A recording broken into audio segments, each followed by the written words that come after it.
Welcome to my YouTube channel Urmi's kitchen. আজকে আমার recipe আলু বেগুন শিম দিয়ে বেতো শাক। তার জন্য প্রথমে আমি বেতো শাকটাকে ভালো করে ধুয়ে নিয়েছি। বেগুন আলু শিম কেটে নিয়েছি।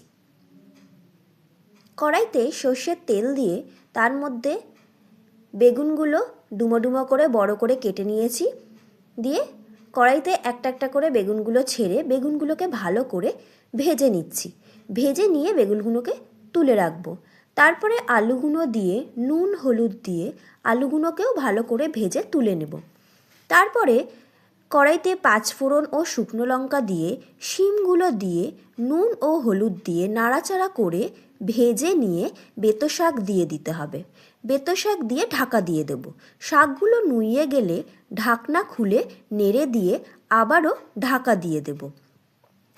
কিছুক্ষণ পরে শাকগুলোকে একটু নরম হয়ে গেলে ঠুকে ঠুকে দিয়ে ভালো করে নাড়াচাড়া করে আলু বেগুন দিয়ে আর চিনি দিয়ে দেব।